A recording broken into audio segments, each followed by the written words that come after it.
Hey everybody, I'm Johnston with the Bar Hill Group at Remax Camosun, host of Vancouver Island Time and Community Talks. I'm here with Andrew Plank of Royal LePage. Hello, everybody. and we're here for He Said, She Said, They Said, our weekly discussion about what's going on in real estate in Victoria. And so Andrew, how's your week been? Busy. So busy. I think this last month, in fact, has been probably the busiest that I've experienced in probably a number of years. So, yeah. How about you? Um, July, I did 11 transactions. I actually don't even know how many I did in August. Mm-hmm. Yeah. And then, Yeah. but I'm finding like even though it's a long weekend, I listed a property on Friday, and it's very active in terms of the number of showings that we're getting. So I'm Mhm. thinking that everybody's out there and they want to get in, and they're all afraid of the second wave, and so that Yeah, there's definitely seems like there's a push to get in before the door closes again. Um, So for sure, there's that. I'm finding, I think, like single family home with suite is the sweet spot for most buyers right now. A lot of like that's been my experience where if you list a home, and what I'm seeing all of our colleagues asking for is, please find me a suite, a home with a suite in a certain price point. Let's go. right. And so what Andrew's talking is there is an informal network of communication between realtors when we have needs and wants. It's called, right? Yep. Yeah. Well, we just network with our colleagues in various means. So whether that's through online groups or just meeting them around the water cooler, you're asking, like Jane just asked me, how's it going? What's up? And this is how we get, this is how we get caught up on what's going on with not because we each work in our own little world, right? Yeah. So we have our own experiences, but it's good to hear how others are doing. And I find like a lot of people who don't know what's happening in real estate, they don't work in this industry and they don't understand how lonely it is actually. We do a lot of the work by ourselves. Do you find that? Well, I don't find it particularly lonely, except that I do note that some of our colleagues really network strongly with other colleagues, but when you're really busy, it's really you're concentrated and focused on your clients. And if you don't have an admin support person, you're doing a lot of admin as well. And even if you do have an admin support person, there's a lot of work that admin can't do, like reviewing strata documents and so forth, that you're doing late into the night when everybody else is sleeping or not actually viewing properties. Right. So you're working So it's on your lonely in that business. way. Pardon? It's lonely in that way. It's just focused. Right. Yeah. So this week we're going to be talking about condos. We have three different screenshots I'm going to show to you today. So the first one is just going over what's happened in the last week, and this is not a big one, so I'll just read it over. 276 new listings over the past 7 days, pending 255. So that's the number of listings that have gone unconditional, not quite taken It's possession. almost a 1-to-1 ratio. Almost every property listing, it's not necessarily those properties that are selling, but a 1-to-1 ratio of listings coming on market and listings coming off market. Yeah, and the sold ones show how many people have completed. So that's high at Yeah. 335. This is traditionally a high number, don't you find? Yeah. Yeah. During this week, for sure. Yeah. And the price decrease 129, that's high, I think, as well. Usually it's around 70. Right. So definitely, if you're not priced proper, there is a lot of activity and properties are selling, but people are also realizing that they need to make some adjustments if it's not happening for them. And expired listing. So what that means is either the listing has like the sellers decide to take it off the market, or they're relisting it and probably at a lesser price. Do you find that? Do you do that? Relist at a lesser price. Well, my clients do. Yeah. So we will you sign a listing contract. It's a certain length of time. Usually, let's say it's 3 months. It expires at the end of the 3 months. You're going to relist it. Sometimes people will expire their listings early to relaunch at a lower price. Sometimes it just expires and they will go on to either working with a different agent or not not or working with the same agent, or just not, they changed their plans. So the expireds are representative of what didn't work out for a certain time period anyway. A plan. A Yeah. plan, yeah. Okay, so we were wondering, Andrew and I were wondering, like, are there more condos coming on the market? Like, what's happening with the condo market itself? And so we decided to look into things a little more in depth. So which site should I show them first? Citified or Well, let's start with the main stats, and we can go to Citified after. Okay, so I'll read these because I have my glasses on. Are you able to zoom in on any sections on this, Jane, or is that just not possible? Yeah, probably. Hold on. How's that? Oh, great. That's way better. Okay, so in terms of number of properties listed, we're going to be looking at residential and condo. So this year, there were 526 single-family homes listed, and last month, the current month. Oh, sorry, this is the current month. So August. I'm doing this August 31st. So this is August of 2020 versus August of 2019. So 526 listed single-family homes in August of 2020 and 364 in August of 2019. So that's increase of 45% over last year. Last year. But overall, year to date, we're actually down 3,431 compared to 3,896. So we're down 12% overall number of single-family homes. This month. So what does that suggest to you, Jane? Well, I think that we were really hit by the number of listings that did not get listed in March and April. Right. Things started to pick up again in May. Exactly. So we're starting to see more listings than average coming up now, despite it being less listings overall. Last month was a lot more listings than we would normally see in August, because what we didn't see in the spring is being brought forward today. Yeah, we're doing I call it a late spring market. Yeah, very late. Okay. So units sold 393 August 2020 compared to 287. So we're up 37%. Again, what you were saying, it's more active compared to normal. It's going to be a blip, that's for sure, in terms of like comparatively. And then, but what's cool is 20. Sorry, I just want to point out we're bang on for actual listings sold. Versus last year. Yeah. It's a 0% change. Yeah.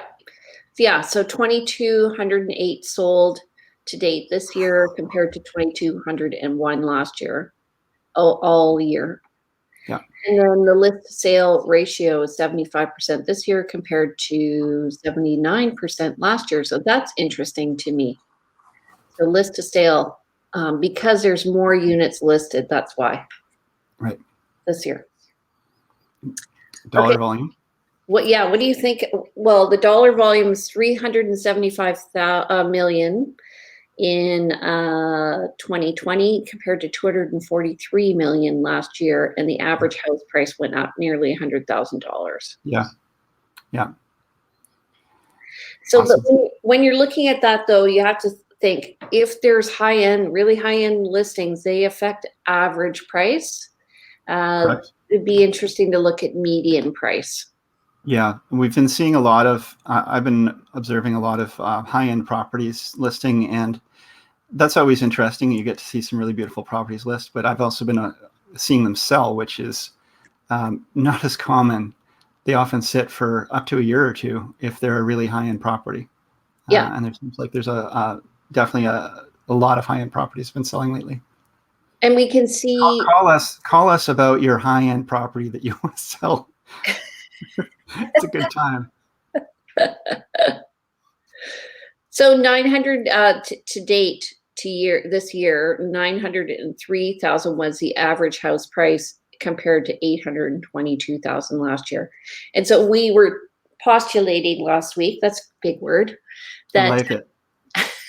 that the reason for that is because there's been a move from condos to homes. So why don't we look at the condos? Do you want to go over it? This is a month. Right. So in August 2020, only 397 units were listed. Of those, the year before there were 317. So there's in the August 2019. So there's a 25% increase. Can we just switch really quickly back to the top there? To the single family homes. So you can see there was 45% increase in single family homes last month, but only a 25% in condos. And just keep that in mind when we're reviewing these, that condo numbers are much lower. We can go back down to the bottom. Sorry for the jump around there. So list to sell ratio, a little bit better now at 66%. You can see the dollar volume is much lower. We were in the 300s. That's because there's less condos listing and selling, obviously, and also the price point is a lot lower. Where are you getting the 300? No, up above from the sales of single family homes. There was like 375 million in single family home sales. Yeah. And our average price, this is a really interesting piece, is it's actually down 2% over last year. So where single family homes values have gone up on average by about 100,000, it looked like. And yes, we were talking luxury as well, but there are luxury condos, definitely. I've seen condo listings that are at 7 million and 11 million. But that market in that segment is definitely still a lower, it's gone down instead of up. So there's definitely a discrepancy between those two markets. So 48 days to sell a house or a condo, 33 days to sell a home. On average, yeah. On average, whereas last year it was 48 to sell a house and 44 to sell a condo. So definitely. They were closer, yeah. Yeah. Well, definitely it's, they were pretty much 1-to-1 last year. Now it's much quicker to sell a home. And then the active listings is interesting to me because it's 760 at the end of the month compared to 626. So that's up 21%. And single family homes is down 22%. Mm-hmm. So we're right. Doesn't it feel good? Okay, let's just look at the overall. Hard to be right all the time.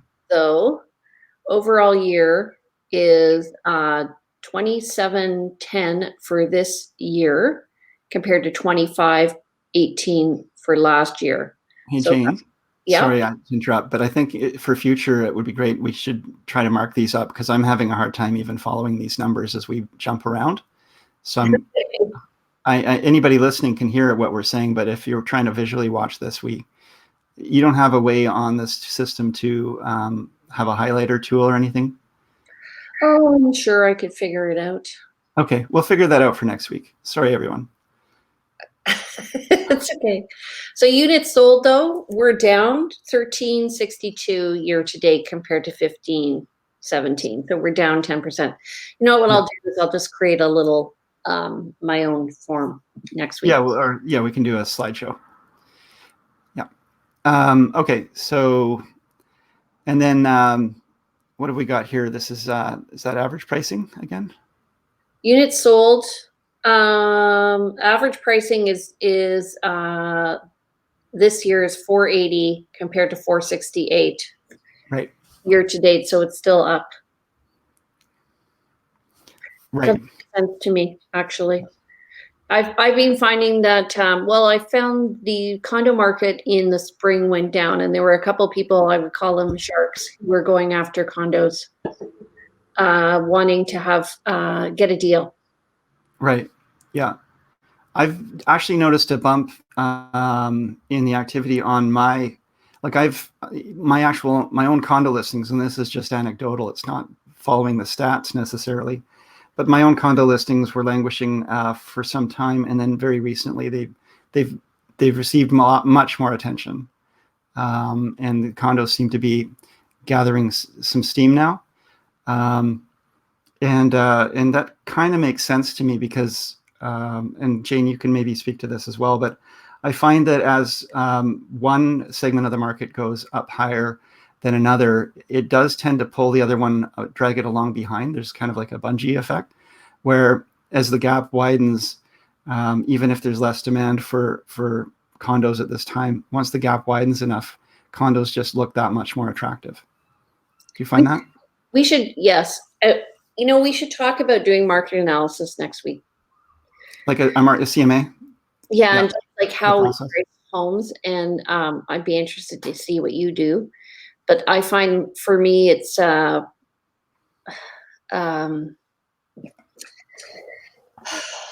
find like there are cusps which people want to buy in, and then if it goes over, they may not even see that, depending on what their mortgage broker has approved them for. So case in point would be at the $1 million mark, it's much more difficult once you're over $1 million to finance a home. You need to have your 20% down. You can't do a high ratio mortgage. So Correct. There's a lot of buyers out there with, let's say, enough savings to buy a home if they were putting 10% down over $1 million, but they're not allowed.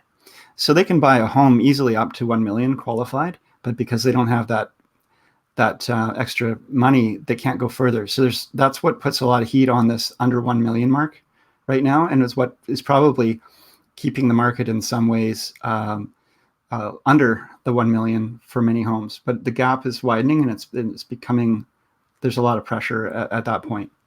Yeah, there's a lot of rules in real estate that affect pricing. So one could be the new homes and GST numbers, yeah. Right? So up to a certain number, your GST 750 with a brand new home, there's no GST. And then over up to the next cusp is $1 million. That has to do with CMHC and the insurance. And so there's just little things, first-time home buyers. First-time home buyers for sure. Yeah. Yeah. I remember when we first got into real estate, first-time home buyers was 425. Yeah. Or 400 to 450. And then it went up to 425. And that affected where houses were priced, because all of a sudden you save a lot of money. I think it was $9,000 you saved if you managed to get a house for $400,000, whereas at 450 you were actually paying $459. There were definitely buyers too who could afford to pay more, but they did not want to pay that extra fee. So they would purposely say, no, I don't want to, I'm a first-time buyer. I want to take advantage of this. I don't want to buy over the 425 range or the 450 range or whatever it gets to. So they keep that heat on in that segment, and they don't go above it if they can help it. Exactly. Okay, let's just look at what's going on in the city overall. So we went to this website, cityfi.ca. And so we were just wondering, are condo buildings being built? That's our perspective, that these are all just taking off. And the answer is yes. You can always tell you can look at the cranes in Victoria and count the cranes, and you can tell, what's going on out there. And there's definitely a lot of new construction happening. There's a lot of purpose-built rentals happening as well, which will impact the condo market, because a lot of buyers for condos are investors looking to rent. And with rental stock being taken up by other properties, that's going to affect the market. Supply and demand, of course.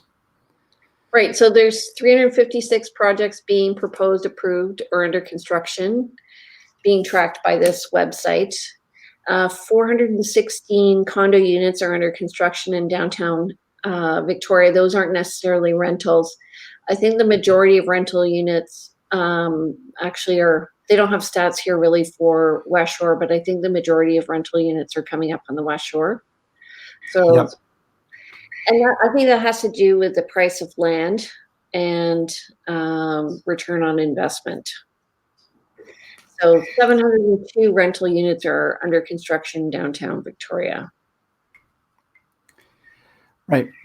So what do you think is driving and I have my own ideas on this, but I'll ask you first, what do you think is driving the the move towards single family homes as opposed to condos right now, or the discrepancy in value proposition right now?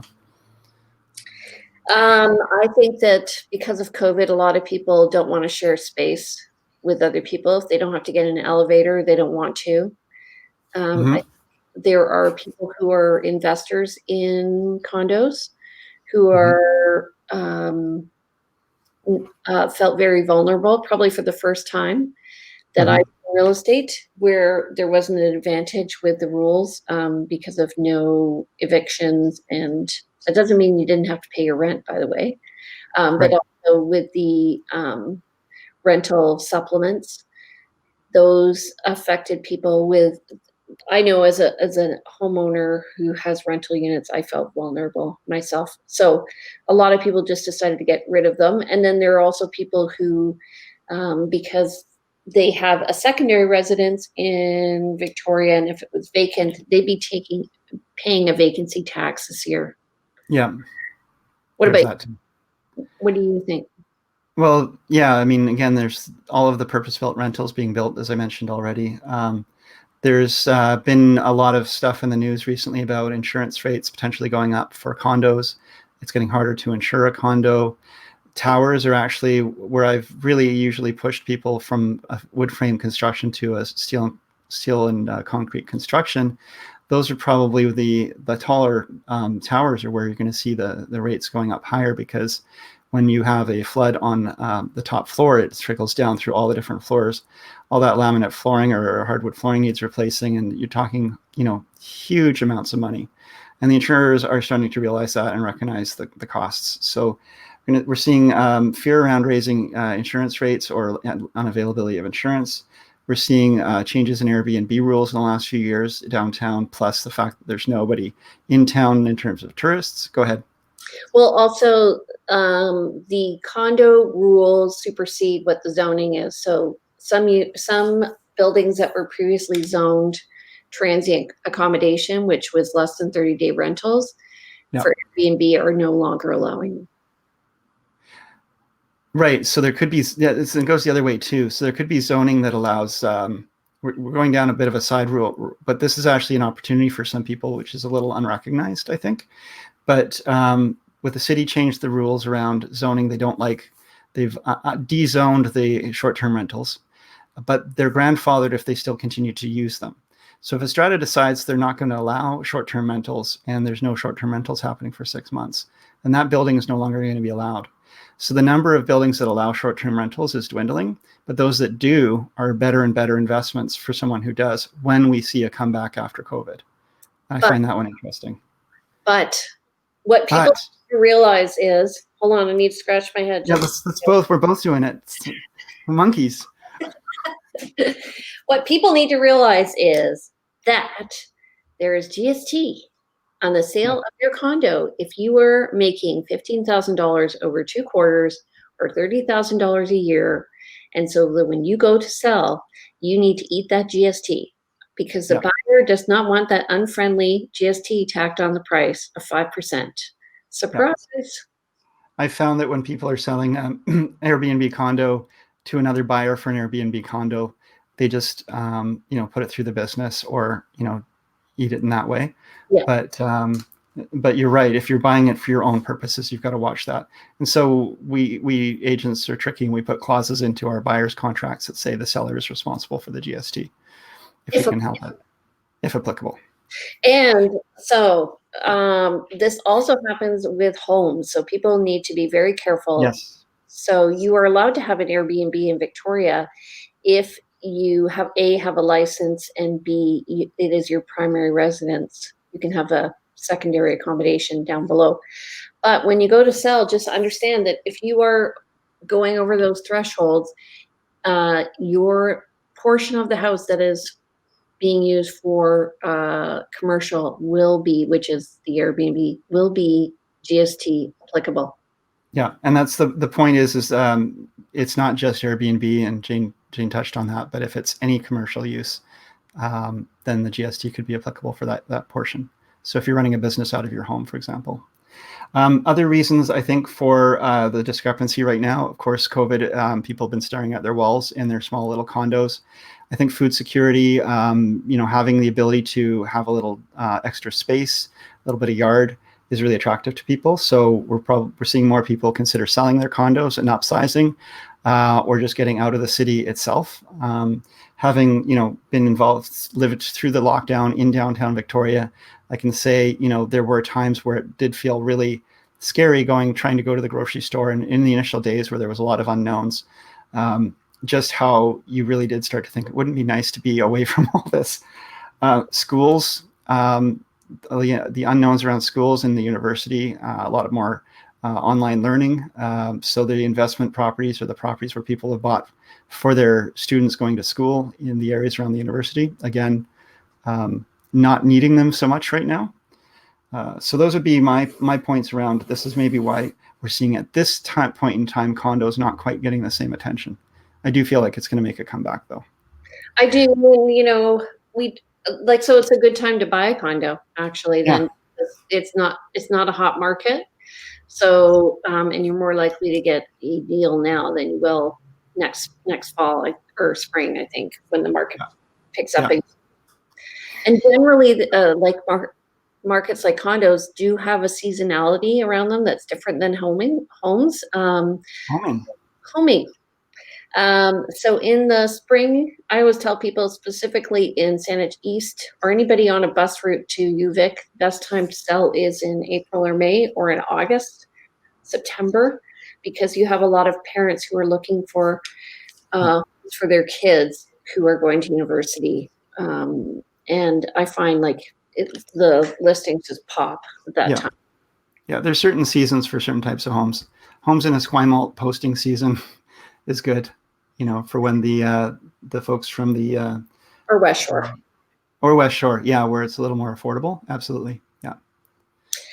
So what's your prediction for the rest of the year? Do you think, because I'm tired. Well, yeah, I've always had a pet theory that the market is actually not just dictated by buyers and sellers, but by the realtors themselves. And my theory has been, summer. We say summertime generally, typically, is a dead time of year, and that's often because everybody's got vacations planned and the realtors are gone, and everybody is advising their clients, let's just wait till the fall. That didn't happen this year, partly because nobody is going on vacation, and partly because the market's been so hot that it's overcome those arguments, I think, from the agents. But I think we are all tired. What happens is there's a trickle-down effect. I think the most active, busy agents get overwhelmed and they're full capacity, and the less busy agents start to pick up the slack, and then it gets down to, people will choose any new agent they can find at one point. But it reaches that point where, the string breaks. Right. So I do think it's going to continue on. I think we're going to see it relatively steady-ish. It's going to be still busy and hot for a little while until it gets darker, colder, and potentially people start to get ill again, whether it's regular colds or COVID. We're going into cold and flu season, and I think that's going to create a lot more anxiety for everyone, and that will shut things down. Yeah. I found this weekend, I actually just took 2 days off, and I was more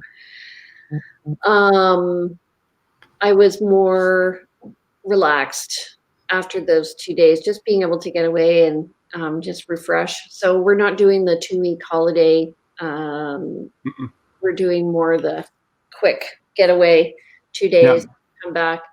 And I find actually what's happened is the cottage country is going crazy. That market's just wow. Yeah, absolutely. Huge interest in that. I've got a number of people looking for waterfront cottages or waterfront homes, and on the lakes and on the lakes and rivers and oceans of Island. So yeah, and that's in keeping with everything else we've said about COVID, I think, and the fact that I think people are tired of staring at their walls. Yeah, and I think also if they don't have to go away, they're not going away. So if you can vacation on the island, then they're taking advantage of it. Yeah, so the same thing happened with RVs. The RV market has gone insane. Apparently, because again, you can't fly anywhere, so people are spending big money on RVs. people are spending big money, I guess, or they can't find fridges and freezers. Again, speaking of food security, everyone is sort of looking a little differently at the world. Right. So they're changing their buying patterns, and that does include the idea of like, let's find a nice spot for us to share on a little vacation spot, a little plot of land.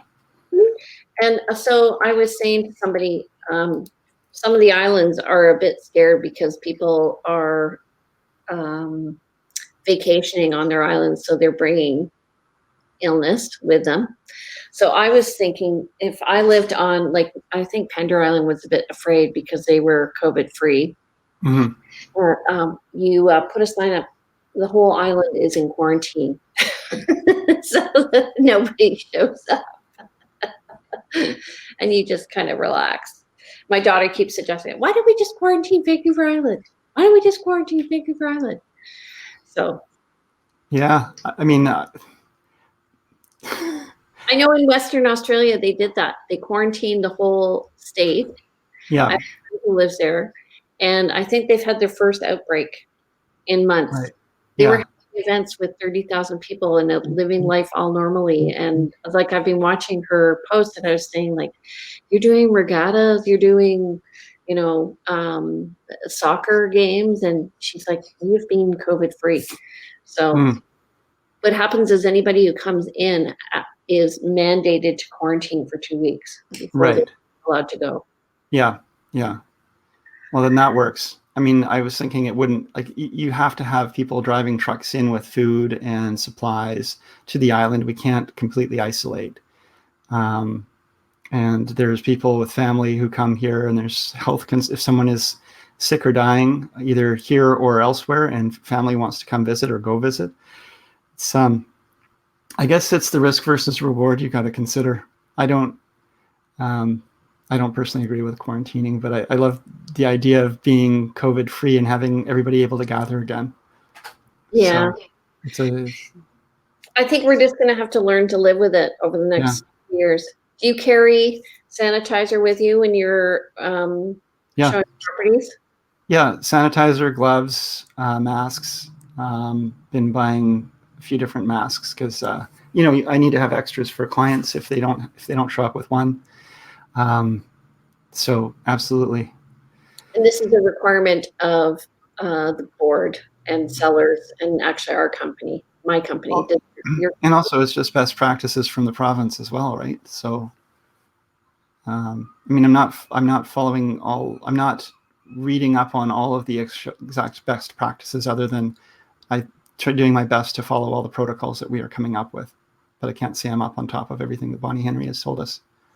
And I'm finding that people are pretty respectful of that anyway. Yes. And in a condo, you want to be respectful of that. Absolutely. Yeah. A rental. I have heard stories of people actually recording people when they go into the homes.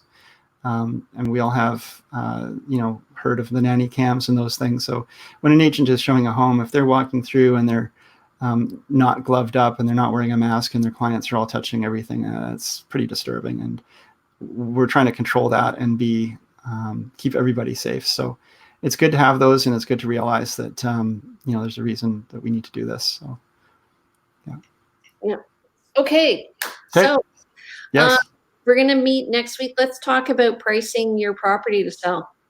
Right. Okay. So market analysis, like process and what we think of and how we look at it. Yeah. Okay. So you guys, every Monday at 10 a.m., please tune in to He Said, She Said, They Said with Jane Johnston and Andrew Plank. Andrew, how do we get in touch with you? You can reach me through my phone, 250-360-6106, or check out my website, www.andrewplank.com. If you go to the bio section, you'll find a video a little bit more about myself. And thanks everybody for watching. How about you, Jane? My name's Jane Johnston. I'm with the Briar Hill Group, and one day I'll tell you the story behind that name. You can reach me at 250-744-0775, and my website's briarhillgroup.com. All right, everybody. What? I know the story. Okay. Well, we'll talk about your motto as well. Okay. Okay. Talk to you later. Everybody, see you next Monday, 10 a.m. right here. Bye-bye. Bye. Thanks, guys.